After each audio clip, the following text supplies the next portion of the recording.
There's a lot we don't know about fairy, but there are a few things that we know for certain, and one is that fairy are unpredictable. Don't believe me? Well, check out this set of 3 random true stories from Ireland. There was an old and poor man who died in County Donegal. Only 2 men turned up to his wake. The 2 men were sitting quietly at the wake, paying their respects, when around midnight there came a fairy blast right in through the door.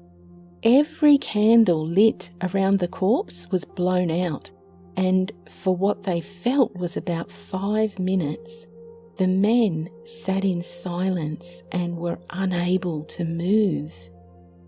Then the candles lit up again, and the corpse and the coffin were gone. The men later told that the deceased man had wished to be buried in a special place, but that his grave had been prepared somewhere else. They wondered if this was why he had been taken by the fairies. The man's coffin and corpse were never seen or heard of afterwards. A few years ago now, out on the Erin Road where the minister had his house, there were fairies, and every night they would come out and play around a certain bunch of trees. One early morning, the minister was passing by these trees and stopped to look at the fairies.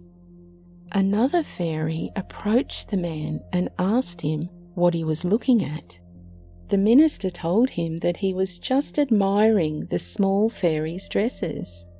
The bigger fairy was ill-pleased with this and told him, "Walk on and never bother about them." But the minister would not leave and instead continued to stand there watching the fairies.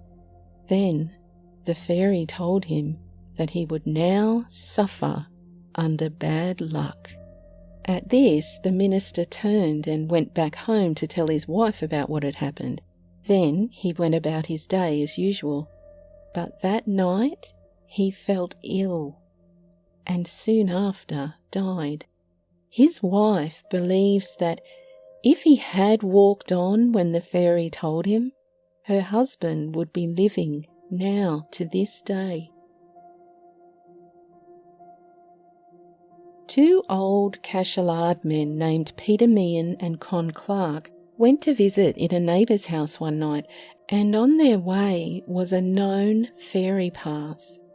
Late that night, as they started for home, they found it was very, very dark. So Peter said that he would go back to their friend's house for a coal carrier of coals to help light their way. After Peter had left, Con stood waiting on the fairy path, and after a time began to hear great talking. Thinking it was Peter returning with some other men, he began to walk on slowly, expecting them to see him and catch up. The next thing Con knew, he was standing at a turf stack at the top of the hill. At first he didn't know where he was or how he had got there, but all around him he heard the hum of conversation. At last he said, "I never did anything on you, so take and leave me home." The next moment he found himself in his own garden. If you want more true fairy encounters, check out my longer videos. A new video comes out every Friday. And if you liked this video, how about giving me a sweet thumbs up? I really appreciate it. Until next time, stay curious and be kind. Cheerio!